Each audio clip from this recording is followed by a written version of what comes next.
This story is called The Slasher. He was staring at her again. Even when she looked down at her newspaper, Sarah could feel his eyes looking vacantly at her, boring a hole through her head. It had been going on now for 15 minutes, ever since she had gotten on the subway downtown. The two men were already in the car when she boarded. One man in a blue suit sat facing her, staring straight at her, his hands stiffly folded on his lap, his legs stretched in front of him, unmoving. The other man seemed to be sleeping. He was slouched on the seat of the subway with his eyes closed. His hand was dangling carelessly behind the other man's back. But Sarah could tell he wasn't really asleep.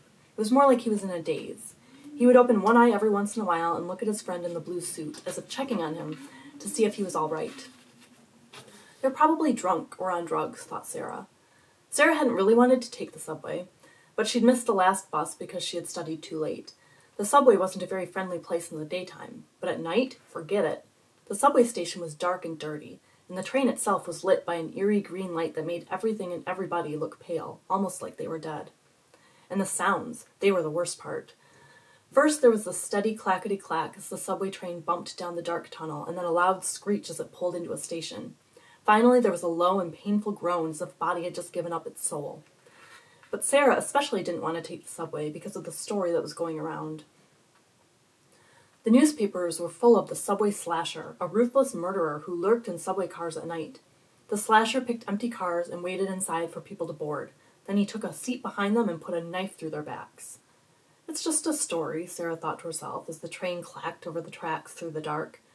After all, no one had really seen the slasher. So there'd been a couple of murders, so what? In a city the size of this one, there were murders every day. Just 4 more stops, Sarah told herself. If I can just get through 3 more stops, I'll be home. But another voice seemed to be saying to her, the man in the blue suit is still staring. He's still staring. Make him stop. She glanced at her newspaper again. She looked up. The staring man's weird eyes hadn't moved. They were still gazing right at her. The other man still seemed sort of dazed and out of it. She looked at her newspaper one more time. She looked up. He was still looking at her with a leer in his eyes. She looked around the car. She was alone with the 2 men. If the guy that was staring at her tried something, if he really was the slasher, she'd be helpless. The rumbling of the subway began to slow just a bit. That meant they were coming into a station. Sarah braced herself for the horrible screech. It came, followed by the low, unearthly groan.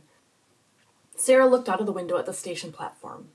Maybe they'll get off here, she said to herself. Maybe I should get off here. But Sarah knew this wasn't a good part of town. Maybe she would be safer here in the subway with these 2 weirdos than she would be in the subway station. After all, they weren't doing anything, they were just weird. The city was full of weird people. The men stayed on the train. The car groaned and began to roll again. The man in the blue suit still stared straight at her, his eyes unblinking. His skin seemed to have grown paler still, almost greenish in the subway's odd light. The other man moaned, checked his friend, and closed his eyes again. The train screeched and then groaned to a stop again. Sarah held her breath. The doors opened. A nice-looking older gentleman with a briefcase entered the car. He nodded to Sarah and sat down next to her. Now the man in the blue suit was staring at both of them. The old man fiddled with his briefcase. He looked up. The man in the blue suit stared straight ahead.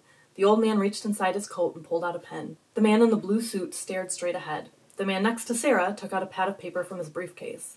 The man still stared straight ahead. The older man scribbled something on the pad and pushed it across his briefcase to Sarah. Sarah looked at the note. It read, "You must get off at the next stop. Ask no questions. Just follow me." Sarah looked at the old man with a questioning look in her eyes. He just nodded his head. The man in the blue suit stared straight ahead. His expression seemed more leering and frightening than ever. Sarah thought for a second.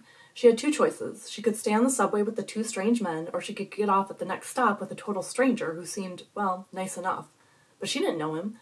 What if he was the slasher that she'd read about in the papers? Maybe this is how he lured his victims. Sarah looked at the old man. Then she looked at the man in the blue suit with his hollow, staring eyes and strange expression. She realized that she had no choice at all. When the car groaned to a stop at the next station, she and the old man got off together. As they strode to the platform, she looked over at him, but he was staring straight ahead. The man told her to wait while he walked over and said something to the man in the subway ticket booth. Then he returned to where she was standing.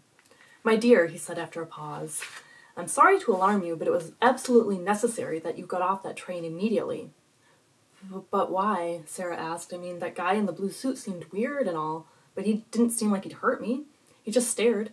Maybe it was a nervous habit. And his friend seemed too whacked out to do anything." It was no nervous habit, the man answered, and the man with him was certainly not his friend. You see, I'm a doctor. I know what it means when I see someone with that look in his eye. What do you mean? Was he sick or blind? The man shook his head. I'm sorry to have to tell you this, he said. The man in the blue suit was a corpse. Sarah gasped. And there's more, the man said. From where I was waiting on the platform, I could see that there was a knife in his back. I got on the train to warn you. Oh, no. Sarah had started to tremble uncontrollably. The man smiled grimly. I think we've just seen the subway slasher in action. And if I hadn't been able to warn you in time, you might have become his next victim. Have a spooky day.